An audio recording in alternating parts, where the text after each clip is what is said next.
remember it vividly. I was on a field trip. I was probably in 4th grade. We were going to the Tequendama Falls in Bogota, Colombia. My family had just moved there. Before, we lived in Southern California, idyllic childhood in the suburbs. And I was still getting used to the sights and sounds of this whole new place. And the smells, too, which that day were particularly jarring. Leaving the city, you could smell factories, landfills, all kinds of smells, cows' exhausts, all mingling together in this type of smell that you can't really hold your breath long enough to get through. And when we left the city, we saw the beautiful trees, the outskirts of the city, and the river. Except this river was not like any other river I had seen. This river was covered in foam. And in that foam were kids, my age, playing, splashing, having a blast, honestly. I mean, who doesn't love bubbles? But I was horrified because I knew where that water was coming from. I had just seen it 15 minutes earlier. I wanted to do something. I wanted to jump off of the bus and tell them, you need to get out of there, do something. Obviously, we just drove on and off to the field trip. But the pull to do something stayed with me. And 20 years later, I joined the environmental movement. I was working as an attorney for a large environmental group working on health issues. I was so excited. This was my chance. I was going to get to do something really special. Pretty soon after I started, though, I realized that I didn't quite fit in. For starters, I had gone to the University of Miami undergrad and Boston University for law school, and while those were great schools, they weren't quite the Stanford and Yale that my colleagues had gone to, and enjoyed pointing out that difference. And I had never been a member of Sierra Club. I didn't own hiking boots, and I'm Latina. So there weren't a whole lot of people like me. And this was problematic for me, because we were there to protect the environment for everyone. The environmental movement can trace its roots back to the conservationist movement of the late 1800s, early 1900s. That movement was led by wealthy white men who were looking more to protect the environment from the people than for the people, especially when those people were, as one put it, unclean Native Americans, blacks, and immigrants. Fortunately for all of us, the environmental movement, as we know it today, the modern environmental movement, brought people back into the picture. It was the late 60s, early 70s, and they were keeping with the times.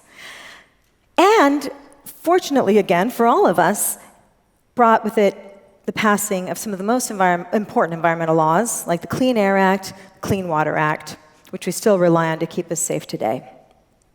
But a hyper-focus on science and data and facts and policy left little room to consider diversity, and less room to consider the perspectives of those who were most impacted by the worst environmental harms. Now, don't get me wrong, these are wonderful people. Some of my best friends are green. But when you're trying to build a movement, you need as many people as you can get. And they need to be really committed and feel really connected, like they belong in the movement. And we need that now more than ever as we're facing the massive problem of climate change. Climate change has already begun to wreak havoc on our planet. With just 1 degree Celsius, we're already seeing hurricanes that are more destructive than anything we've seen before. We're seeing catastrophic wildfires, melting glaciers, rising sea levels at a pace much faster than we ever imagined was going to happen. And people of color are absolutely most impacted first and worse than anyone else. And yet we're still woefully underrepresented in the management, in the boardrooms, and in the membership of our largest, most influential environmental groups.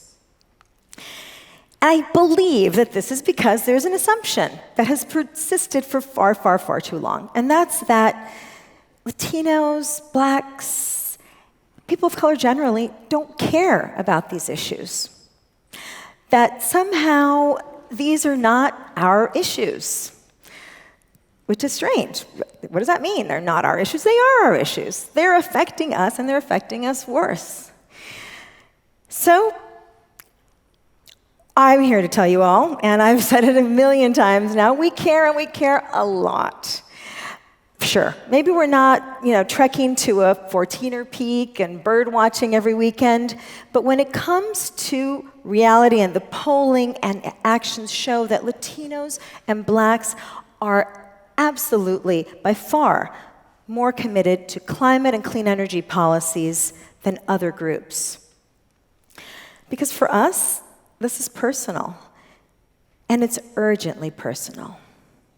You see, we knew, even before Hurricane Katrina hit New Orleans or Hurricane Maria devastated Puerto Rico, that help might never come.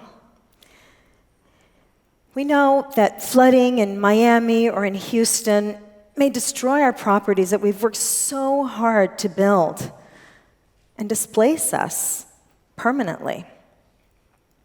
We know because we look to our neighborhoods and we see our children, whether they're blood relatives or not, dying of asthma from the endless flow of pollution that's pumped into our neighborhoods and is only being made worse by climate change. Because we look to our border and we see the caravans of people fleeing drought, political instability, hunger, and desperate scarcity. And we know how they feel. For so many people of color, this isn't theoretical. Climate change is not something that is in a distant future. It's here now, and it's real life. I was often asked, why is it that Latinos and Black Americans and people of color generally care so deeply about environmental issues? And for me, it was pretty clear. And it's because, for most of us, we are 1 or 2 degrees of separation away from a loved one who is enduring the impacts of climate change right now, who has been directly impacted, who has no safety net to fall back on. And this brings it home for us in a different way. We know it here. We felt the impacts here. And they are not even close to what we know our family members are feeling. And this connects us in a different way. And it reminds us, and should remind us all, that we are connected to nature, that we're an integral part of this system, and that we should take our cues from nature. In nature, the strongest, most resilient systems are the most diverse. These are also the most beautiful and most productive. So too in our movement. We need all the strength and resilience we can get to fight this battle, and we need to stand together in diversity. I got a lot of hope watching the most recent midterms and women elected in record numbers. Indigenous women, Black women, Latino women, gay, straight, old, young, all reflecting us, our country, our values, and bringing new ideas to the table. If we can do this in a country as divided as ours is today, I have hope. Yes, we need the science, we need the smart policy, we need the innovation, and we need to equip our kids to be able to do that. But most urgently, what we need right now, today, is to bring back our stories, our emotion, our hearts back into this conversation about climate change. Because that's how we reconnect to each other, to our planet, and it's when we start to see our shared humanity. And that is how we win this battle. Because that way we learn to see everybody, especially those most impacted, as essential partners in this fight. Diversity, equity, and inclusion are not buzzwords. These are values that help us create the world we want for ourselves and our children, no matter who we are. And this was reflected to me so vividly recently when I spoke to a group of Latinx students who want desperately to work in the environmental space, but feel like they don't belong. Why? Because they don't see themselves reflected. They don't see themselves reflected in their professors, in the curriculum, in the movement. It doesn't tell their stories. They don't know if they fit in. We need these students, and all of you here today, especially those of you who have not been part of the dominant group. We know that you deserve to be here. You deserve to be in these classrooms, in leadership positions, in our government institutions, in our workplaces, because we need what you've lived. We need you not in spite of your stories. We need you because of your stories. Whether you grew up in the shadows of the Richmond refineries or halfway around the world, we need you. Your perspectives will make this movement richer and stronger. We can't do this alone. Our planet is in crisis, and we're all being called to act together. We simply can't wait any longer. Thank you.